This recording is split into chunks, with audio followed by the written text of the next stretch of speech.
In the stillness of this moment, there is peace.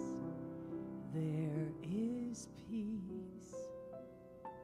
In the stillness of this moment, there is peace.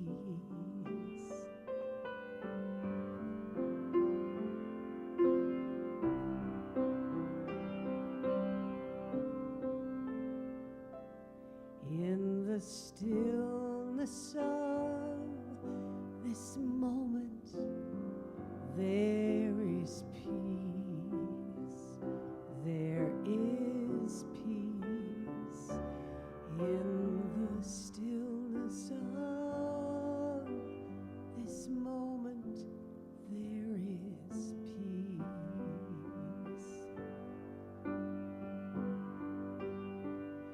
And I rest and trust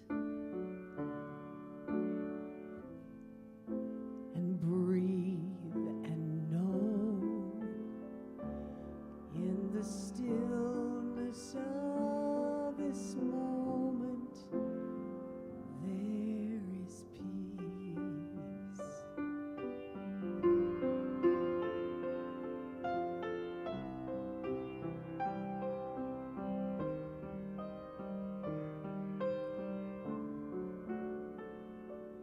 In the stillness of this moment, there is love.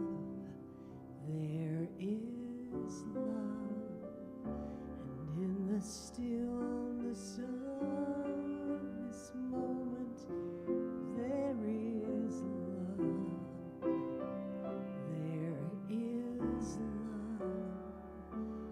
And I trust, and I rest, and I breathe, and I know in the stillness of this moment, there is love.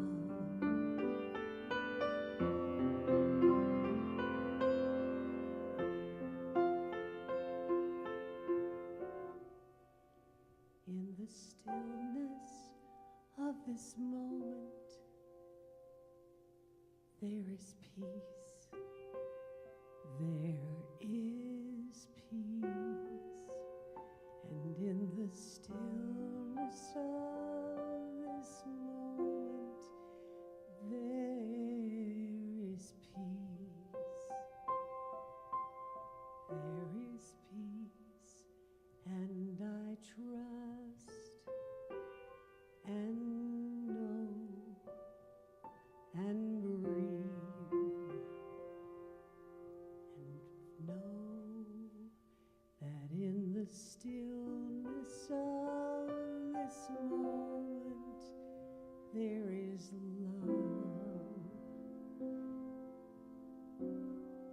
And there is peace.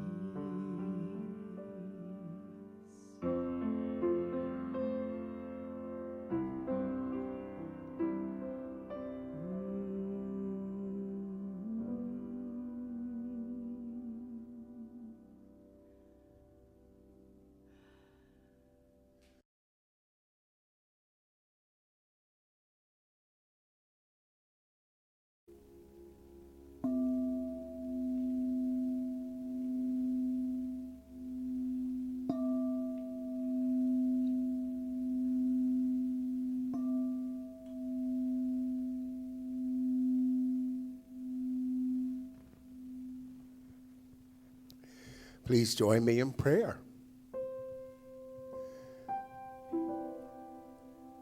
There's one perfect life that becomes what it loves, makes things out of itself. Perfect, whole, and complete in form and substance. That life is God.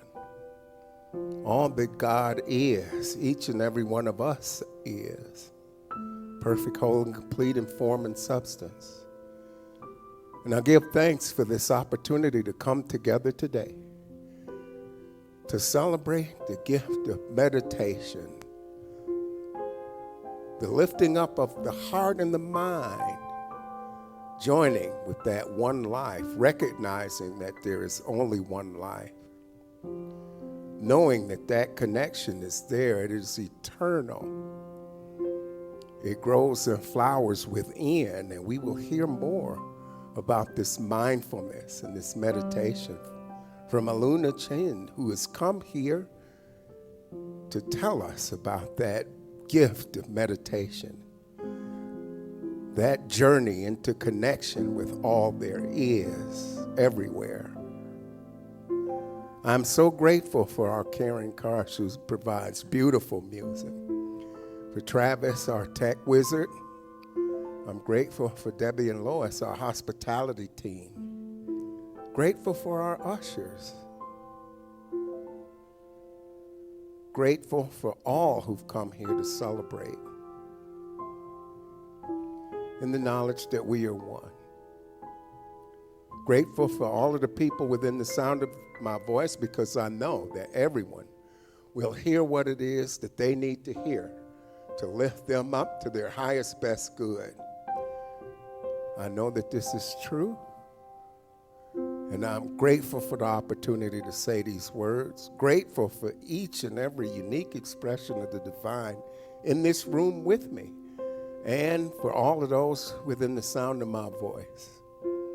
And I release these words into the divine law that knows how to mold, make, shape, and create all the good there is, everywhere, all the time.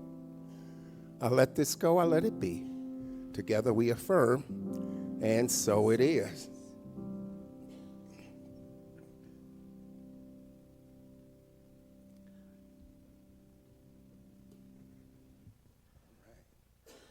My readers on, so I can see what I'm looking at. I've got words of inspiration. The first set come from a fellow by the name of Mark Nepo.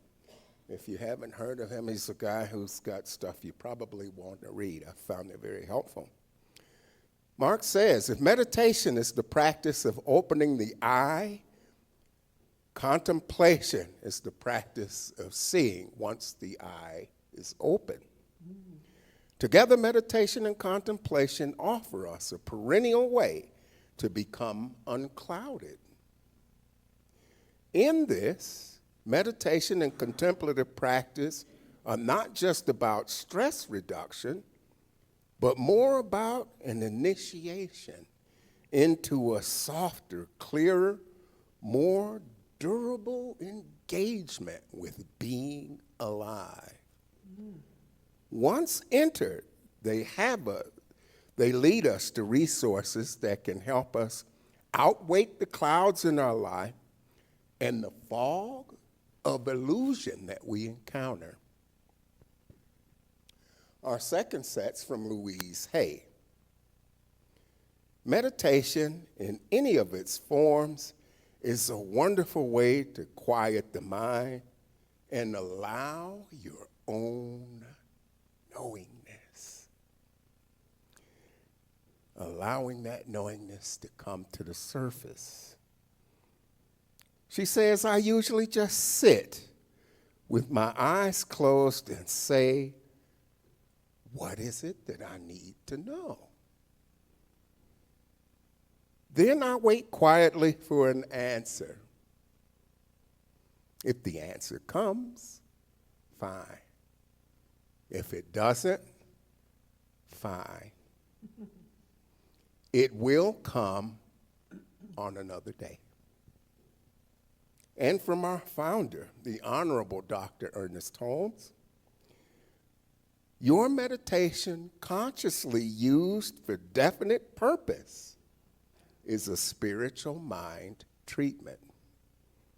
Your spiritual realization automatically acts upon the law of mind, which is around you and in you.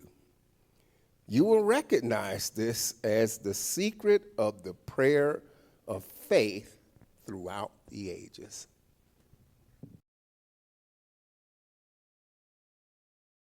As you all know, I keep a rap sheet on all the beautiful light beings that come in here to speak with us. And Aluna has visited us before and spoke to us before, but yesterday I was one of a lucky few that really got to spend some time with Aluna yesterday and learn some things about making friends with my mind, mainly being present with what is.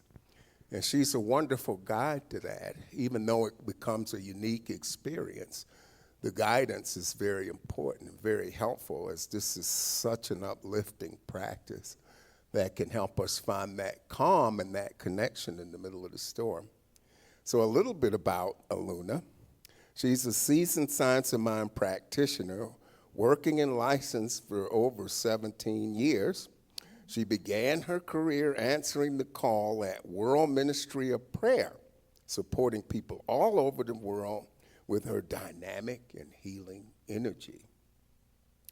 A skilled and sought-after practitioner, she ministers to her own thriving private practice while serving in many positions in Lakewood, Colorado, where her license is held at Mile High Church. She is also in ministerial school. So her signal is just getting stronger all the time. Her scope of work in the world includes facilitating workshops, speaking around the country, and officiating rites of passage such as weddings, memorials, transformational rituals that serve the needs of the community and the world at large.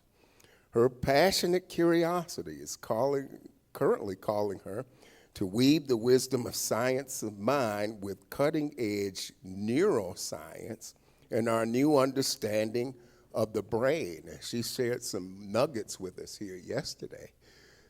Meditation is not just good for our hearts, it's good for our brain physically.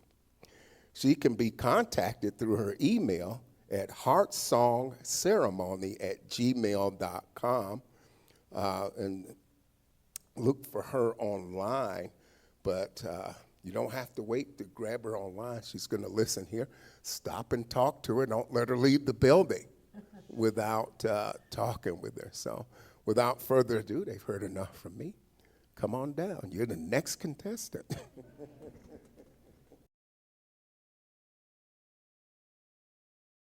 Thank you all so much for welcoming me here, Russell and Karen.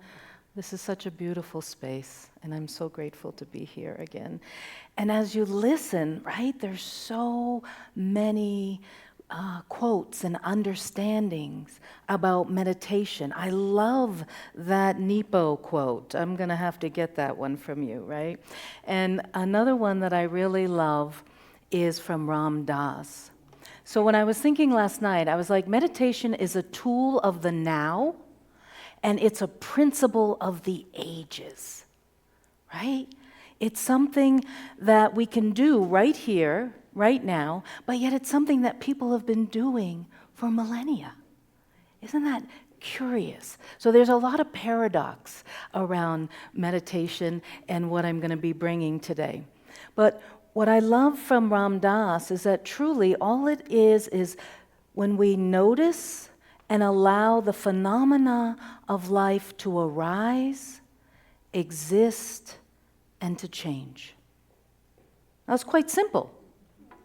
But you realize I didn't say easy, right? Because we can do this anywhere, and we can do it with anything. We do it with our prayer. When we come into a mind treatment, we're coming into the now. We're coming into the center. So let's just all do this together right here to see that it's simple and that we can do it. And we're going to do it for 3 breaths, all right? So just allow yourself to soften and just come into the breath, noticing it arising, it existing, and it changing. And as we allow the breath to come in, it signals our body to soften, that we are safe. And it allows us to arrive here in the present moment. Thank you. See, you meditated today. How good is that? And when we come into the present moment, then it brings us into the fundamental principle of the ages, which is of oneness and at one ment. Right? So when we practice meditation, we're coming into at one ment, which is the foundation and the fundamental of science of mind. So there's a lot of words here, and you can take a picture of it if you like, but I just wanted to share that the practice of meditation is thousands of years old, and you can find it in almost every religion, philosophy. It's in Buddhism, it's in Hinduism, it's in Sufism, it's in Transcendentalism, it's in yoga, it's in Christian centering or contemplative prayer, and it's even in the labyrinth, right? When we walk the labyrinth, what are we doing? We're coming, it's actually a Christian inner pilgrimage. That's what it is. And we're coming in to the center. I often invite my clients to walk the labyrinth after we've done a session because the mind wants to figure it out, but we get to allow it to be worked out. Do you see? There's so much more than the mind that is working with us. And when we're thinking, but when we drop in to the now, we're in our body, we're in the presence, we're in the divine, and things can be worked out versus figured out, right? So I love this quote. How many of you know Jon Kabat-Zinn? He wrote a couple of books back in the 80s, Full Catastrophe Living. He was also one of the very first medical doctors to put together in the late 80s that, there's something to this meditation that helps us physically. And I think that it can work with patients, especially with long-term pain. And he developed a clinic in Boston, Massachusetts, where I'm from. Boy, I almost did that training. My life would be interesting if I had done it that way, but trained thousands of people to work with it. But one way to look at meditation is as a kind of intrapsychic technology that's been developed over thousands of years by traditions that know a lot about the mind-body connection. So when you think about it, it's like it's something that's so simple, yet we've been doing it for thousands of years. And it really must have, I love that he used the word technology, right? There's a science to it. Because when we come in to meditation, to prayer, then we begin to regulate our nervous system. Okay? And when we regulate our nervous system, we can move out of fight and flight, freeze, fear, and we can come into rest and digest. And guess what? That's the only time we receive the present moment. When we're restful and we're able to receive and digest. Truly, it's so simple. Any practice that involves focusing or clearing your mind, and it returns us to the, I missed a word there. It's supposed to say to the now, but I love what Travis says. He said it returns us to thee. Right? Which is both. That's the yes and of meditation. It returns us to a now, and it opens us up to an infinite bigger possibility. So I love that when we're just looking at how simple it is to be in the moment and to meditate, it can be, has anyone seen the movie called Free Solo? There's a man named Alex Honnold, and he's an American rock climber, and he's the first and only person ever to free solo. That means climb a rock face with no ropes at all. None. And he is the only one who ever did it at El Capitan and Yosemite National Park. And when you watch that movie and when you listen to him, you realize he says, I'm not thinking about anything when I'm climbing, which is part of the appeal. I've heard that from people who rock climb. I've heard that from people who ski. I've heard that from people who do puzzles, right? If you do any creative act in the moment, you're right here. But when you're on a rock face, you have to be right here, right? And he says, I'm focused on executing what's in front of me. The big challenge is controlling your mind. Because you're not controlling your fear, you're just trying to step outside of it. So isn't that curious, right? He's saying fear is there. That's not what we're trying to control. We're just trying to control and notice the mind, right? Which is, again, a discernment that helps when we're understanding the movement of meditation. Right? So when I think about this, I think, okay, there's gifts in meditating, right? Coming into the present moment, regulating the nervous system, meeting ourselves with gentle, loving kindness, right? And I love this quote by Thich Nhat Hanh. Meditation is offering your genuine presence to yourself in every moment. So it's not just when we sit down for 20 minutes, but it's in every moment that we can offer this genuine presence of loving kindness. Then it's not only to ourselves, but it's to everyone that we meet. Right?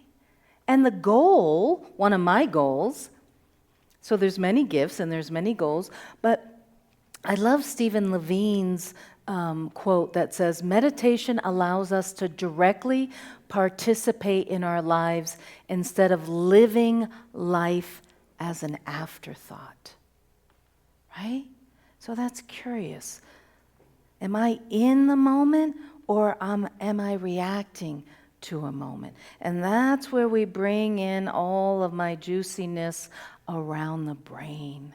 And I think this is so important for us to begin to understand, okay? Because our brains are predictive. They are not in the present moment.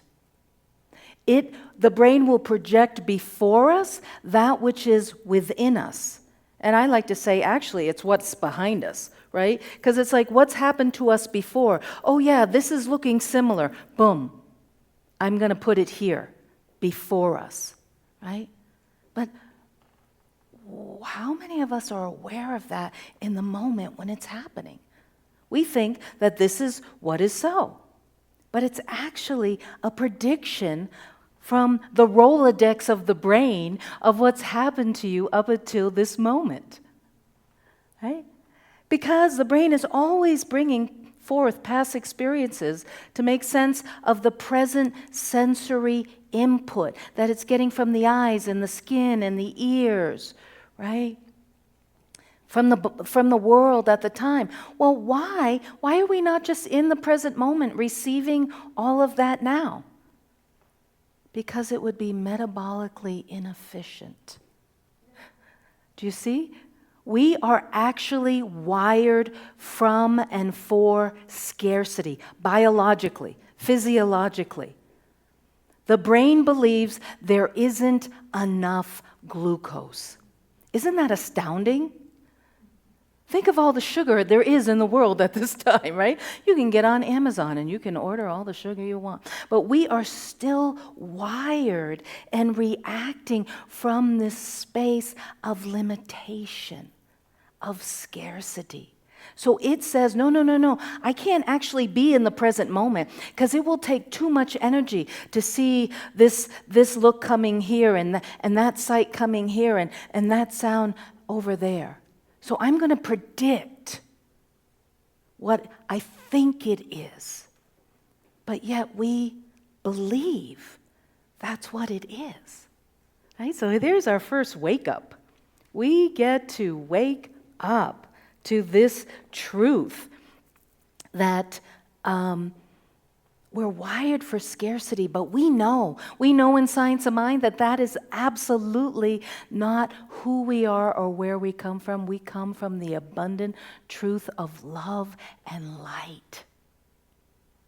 So here's that paradox. Here's that contrast that we're in this human form, wired for evolution, right? We needed that. We needed that when there wasn't enough food, when there wasn't enough glucose, right?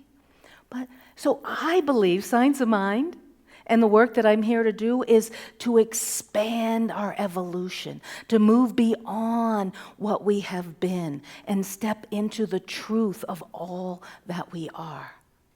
And meditation is a tool that can help us do that, right?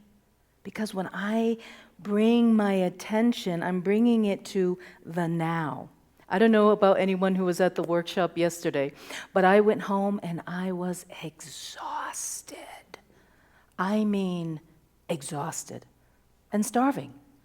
And I remember when I've gone on long meditation retreats that the leader, the teacher, facilitator will say, now, you're probably going to be tired. Let yourself rest. You're probably going to be hungry. Let yourself eat. Why? Because we're using more glucose. We're asking the body to do something beyond what it prefers to do. So when we were talking about forgiveness and you've got that workshop coming up, I think, oh my God, I get to forgive myself when I say, meditation's hard. I don't really like it. I don't do very well at it. Yeah, of course you don't, because we're wired that way. Wouldn't it be nice to just forgive yourself? Let that just come off your shoulders. No longer judge that, well, I wish I did it better, and every time I do, I want to fall asleep. Yeah. And we return, right? What a gift to be able to do that. Emotions and feelings are not reaction to the world. They are your constructs of the world. Right? So as you perceive, I perceive it here, this is what I think it's happening, then I have to remember, oh, it could be a prediction from the past experience that I've had, then that's what I'm going to receive.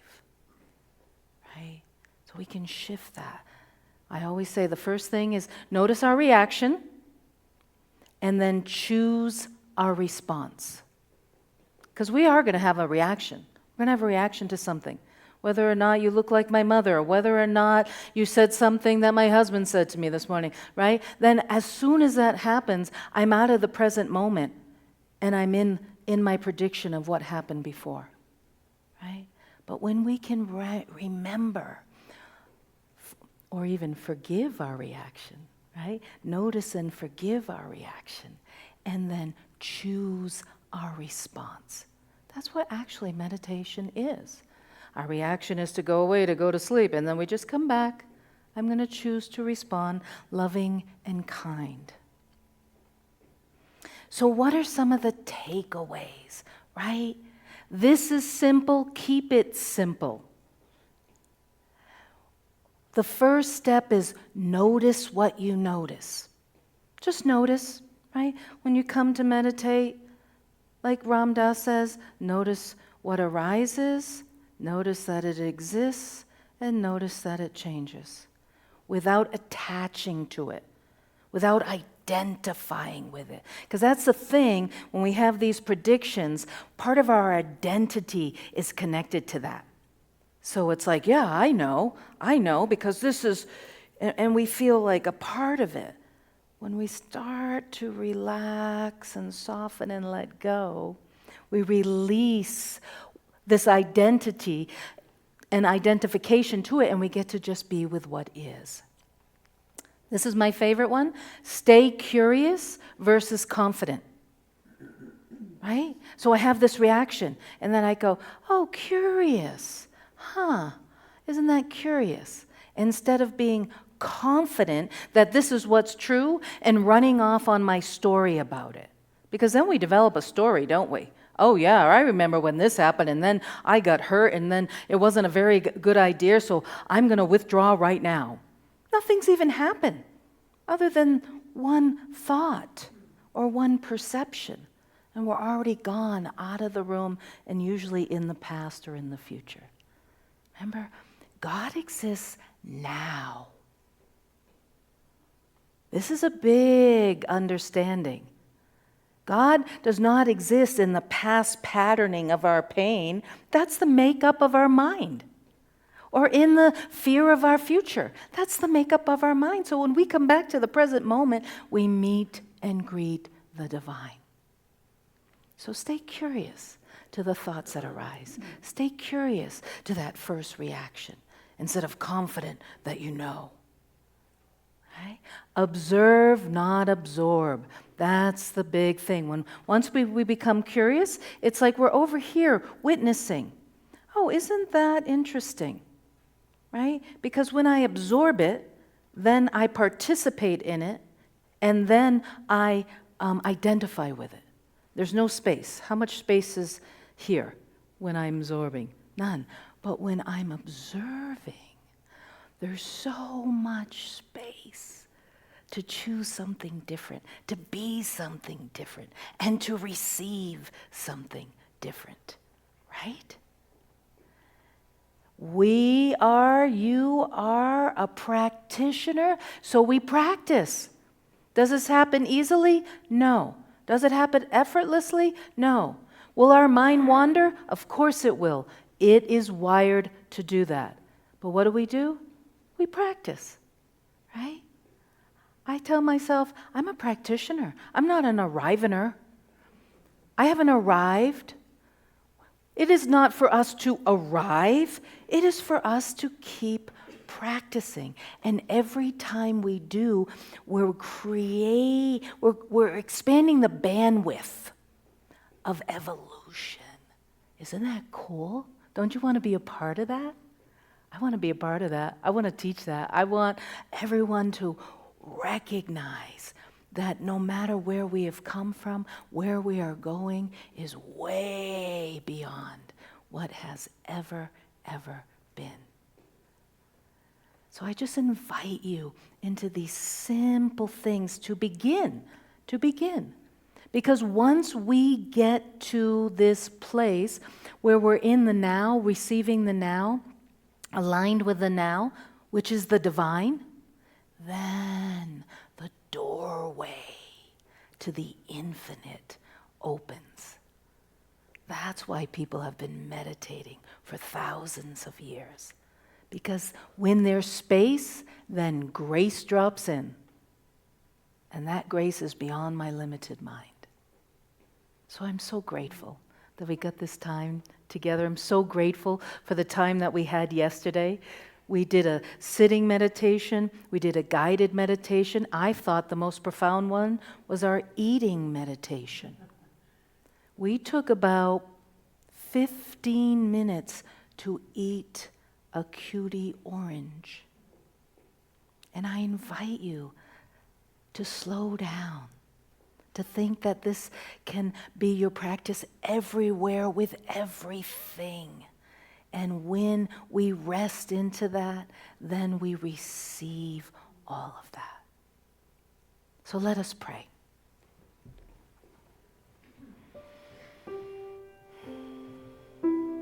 How good it is to be awake, alive, and aware of this present precious moment. For I know it is where the divine is. This divine that lives and grows and knows itself as me. Oh, this divine lives and grows and knows itself as thee. Every radiant being in this room, in this city, in our state, in our country, around the globe, that truly our divine inheritance is one of love and light. And that no matter how it appears or how it feels, we have the tools, we have the space to allow grace to move through us and as us, for I know and trust that it is always for us. So I say yes, yes, to remembering the moment, to remembering our power to choose again and again and again the truth that sets us free. Oh, it is good. It is good to be awake here now and to remember that we have partnership, that we can release this unto the law, which is the creative energy active upon our word. We send it forth to multiply and magnify the ease and the grace of remembering ourself as whole and perfect and dynamically complete. Oh, I say yes. I accept this and I expect that it is being done here now in the One. And in the deepest of gratitude, I just let go. I let go so that it can be known in every cell, in every system, every muscle, and every molecule.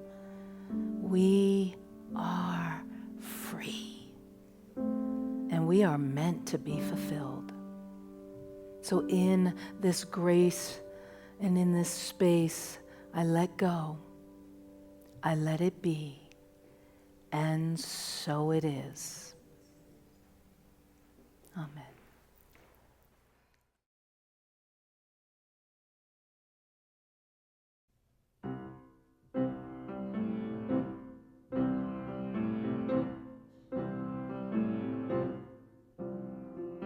If I have a problem, I sit with it. If I don't know where I'm going, I just sit with it.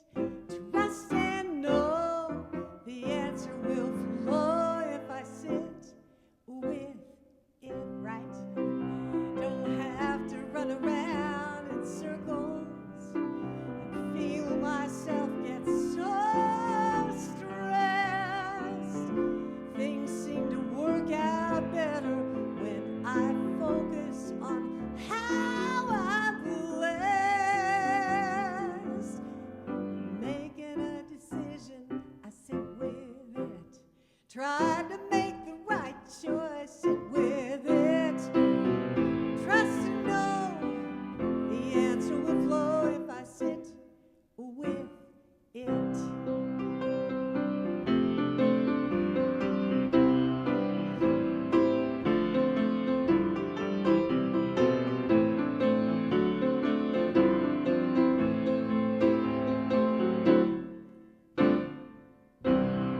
I do not have to force the issue. Just sit back, relax and quiet my mind.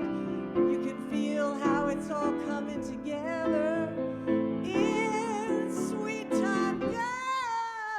Oh, it's sweet time. I don't have to struggle, just sit with it. It will all be revealed. Sit with it. Trust and know the answer's gonna flow. I think Karen Trucker would like that little lick. We gotta sit with it. Sing it with me one time. You gotta sit with it. Yeah, but you gotta do it bigger than that. Sit with